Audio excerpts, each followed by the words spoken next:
Okay, hi everyone. Today, let's talk about passive solar strategies for your home.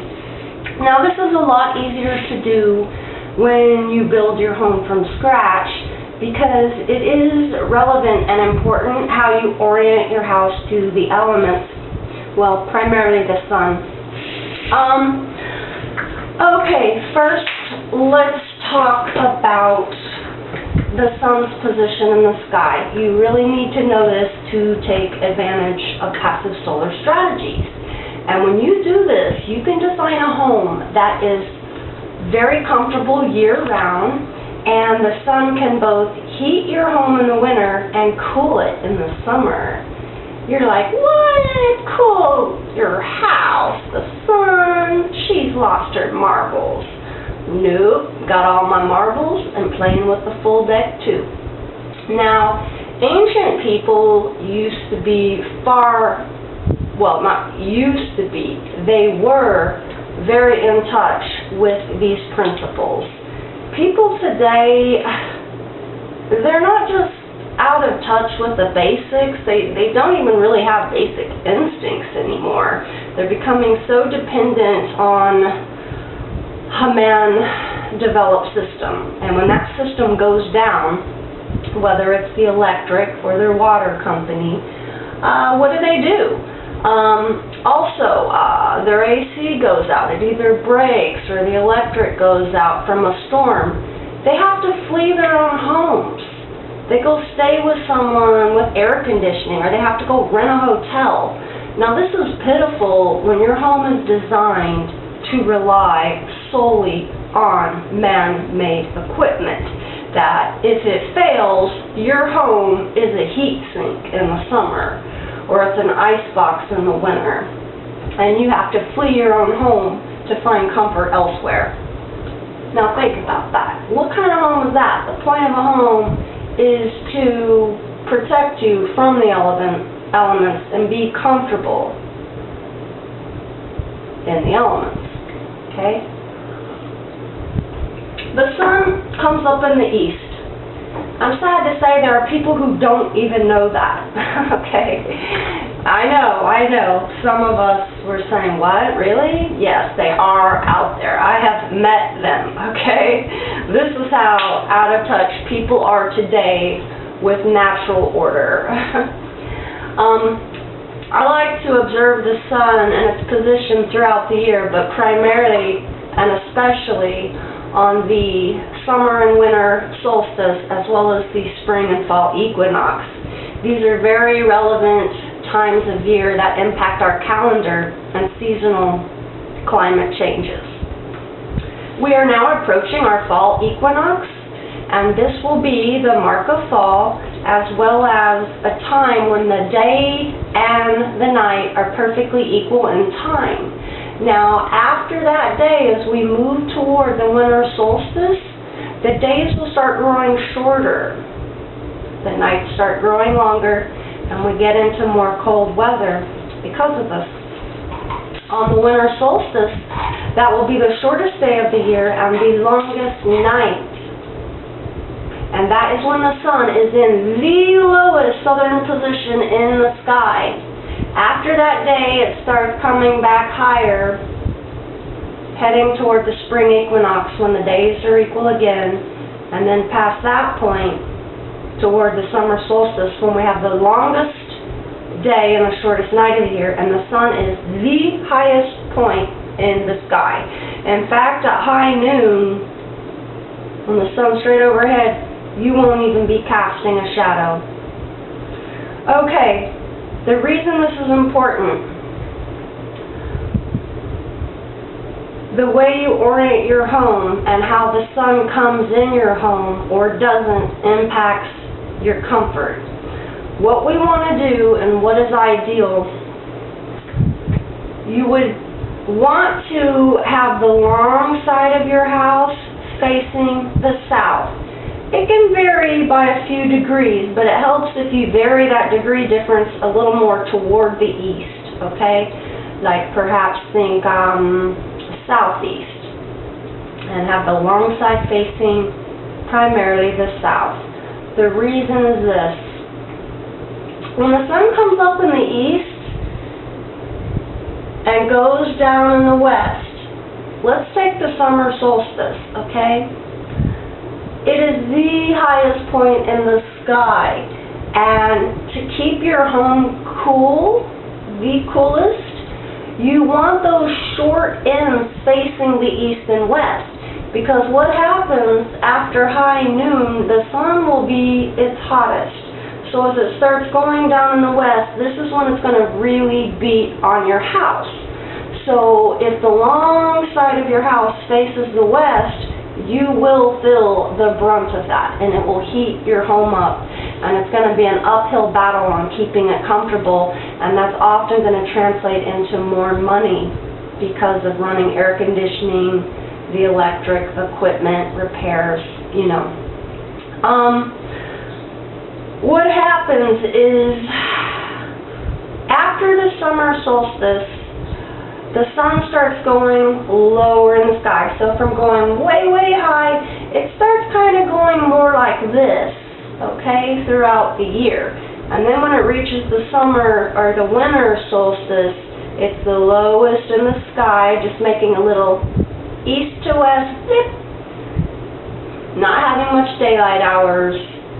And this is also when the sun is going to come in through your southern windows and actually warm the house up. This is why you want the long side facing the south like that. Okay? Now, some other tricks you can do is you put a thermal mass wall where that sun can beat on it. And what happens, it absorbs the heat. You want something like concrete, stone, porcelain tile, okay? And if it's a dark color, it takes on the heat more because white tends to reflect. And what happens is it takes on the sun's radiant heat, and then that becomes your home's heater for the winter. Actually, when the sun goes down, now that heat starts radiating out of that thermal mass wall or the floor and warms your area. Some of these methods have been so effective, people's homes have overheated without any other heat source whatsoever, and they've had to open a window in winter to cool it down. Yeah, that's how great it can work. Now, you're thinking, well, what about that thing you said with the sun cooling your home? Okay, let's talk about that. There's something called a solar tower, and you want to face that on the south side so it gets as much sun exposure as possible throughout the year. Hold on, my dog's chewing a bone and is causing a little racket. Here, honey, chew on your little flea. Oh no, the flea's gonna squeak.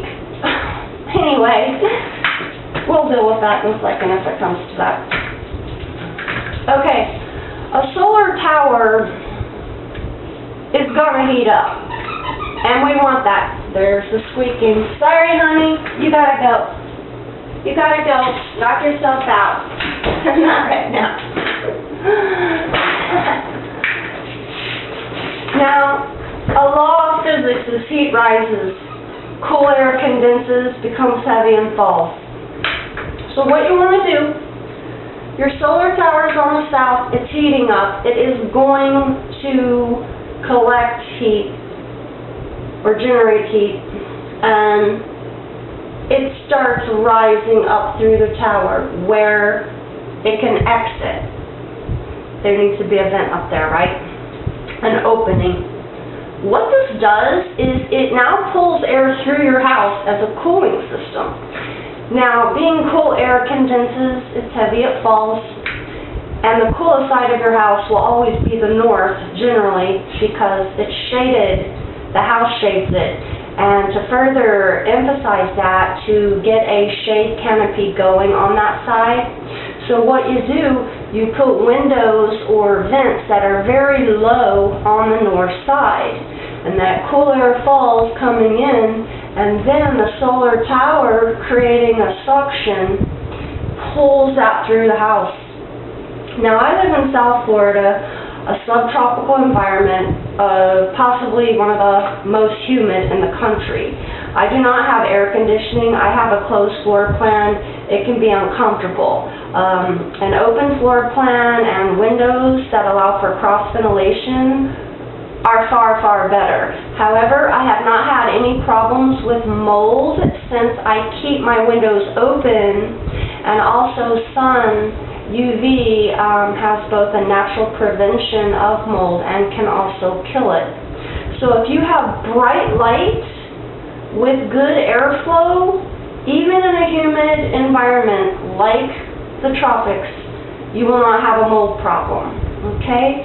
Now, good designs for cross ventilation are open floor plans, like I said, but there are some antique house layouts, like the shotgun house, as well as something called a four-square.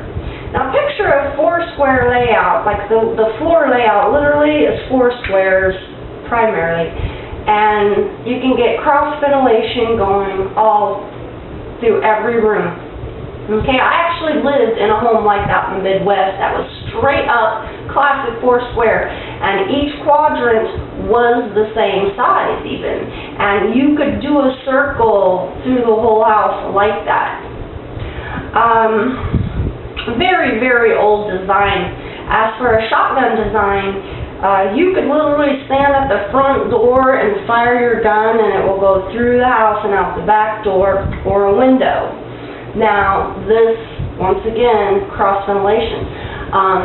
Shotgun homes are also narrow, very skinny, so you have the advantage of cross ventilation also going the other way with, like, you know, basically every room getting cross ventilation from both sides in all directions.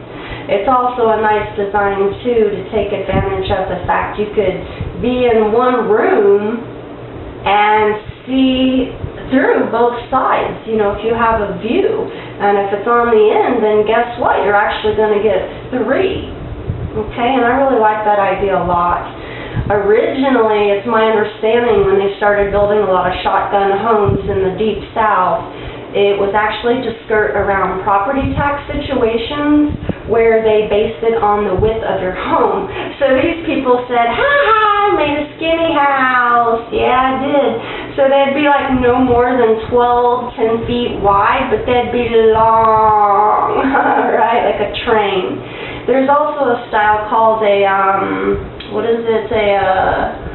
railway or a railroad design, and basically it's like a shotgun design, but there is a hall, and all the rooms branch off of that main hall.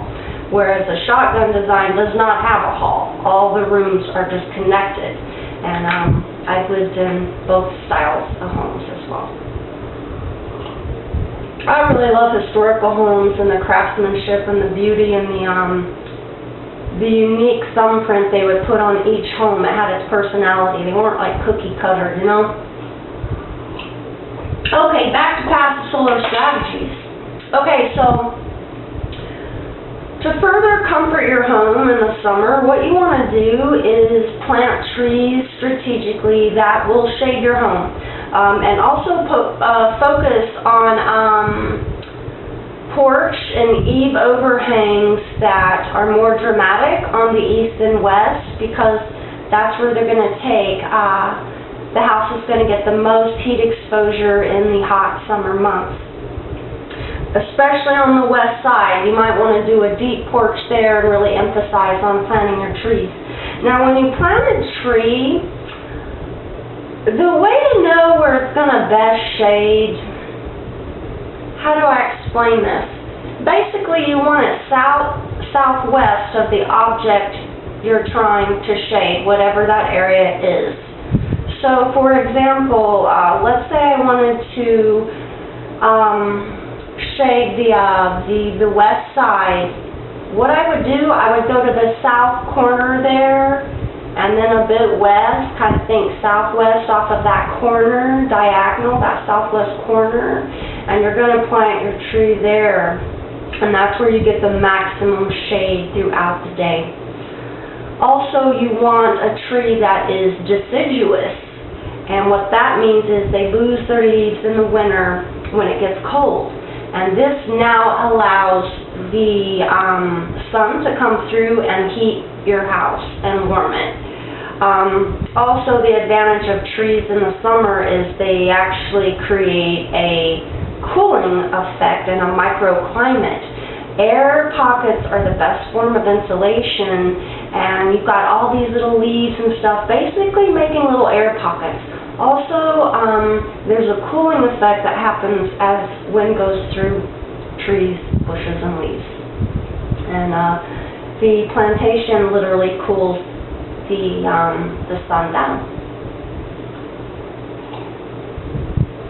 Okay, so those are some basic passive solar strategies.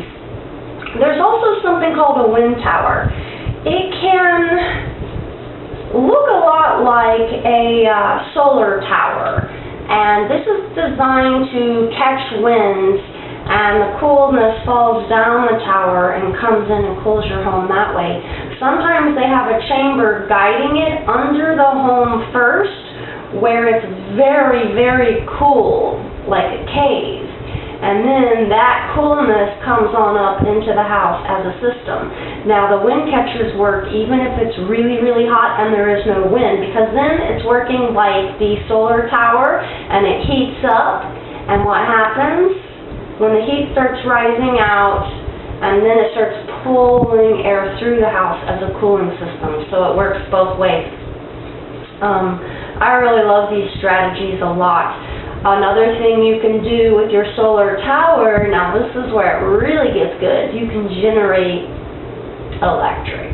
What you do, you put a generator in the top of your tower, so when that hot air is rising, it's literally spinning that just like a windmill would work.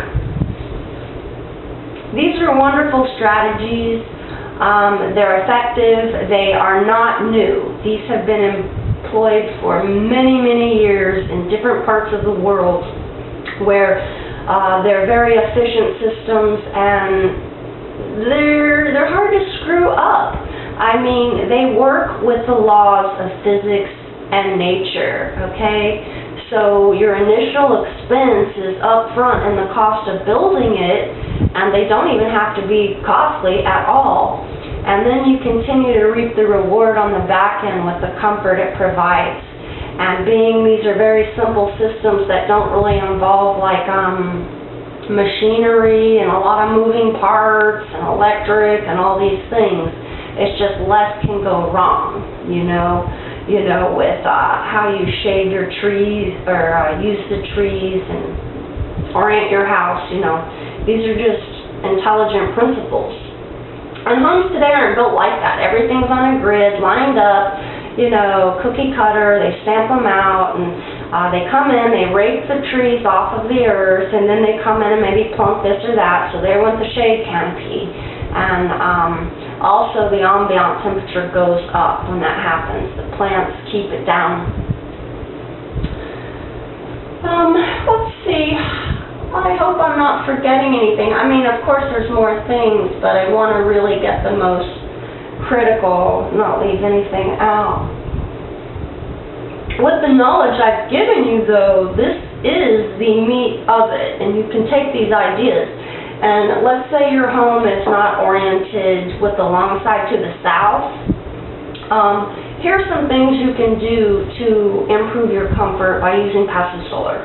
You can still use the idea of shading your home with the trees, okay? And when you plant certain things by certain windows, I like to call them living eaves, okay? And like living awnings. And then from inside, you can enjoy the beauty of the tree as it's also shading. Now, something you want to think about is three-tiered landscaping. You have a shade canopy, the tallest, then you have shrubs and bushes lower, and then you have a ground cover, okay? Now, the nice thing about the tall trees is it allows wind to come on through your windows, but what you can do to shade parts of your home that on the lower walls of your home are putting bushes and things like that. And, you know, whatever does well in your climate. If you're not sure, there is something called a climate zone map and planting map. You can look this up and it will tell you what your zone is, and then you can find out what plants are friendly for that zone. So this is good because, you know, when you could take a beautiful honeysuckle bush or night blooming jasmine or something like that and plant it in an area that would help shade the wall but not interfere with wind coming in the window to cool. And then you have the upper tree canopy that actually shades that window. So that's the advantage of incorporating the different heights of plants, because shrubs, bushes, and hedges, you know, could block the wind in front of your windows. Also, some people do a really tall hedge around their home or their yard. That too could interfere with the airflow. Okay. I love the idea of working with nature. I mean, I'm convinced that if we want to go against the laws of nature, you're just going to make your life more difficult, and it's always going to cost you. It's going to cost you money, material, labor, and time. It's just a fact. Some people are more impressed with all the man-made stuff more than I am, but what I'm really seeing are some of the more effective, comfortable homes that are very, very inexpensive, if not outright free to live in once done properly, requiring no maintenance. That's a more impressive way to go. I mean, call me crazy.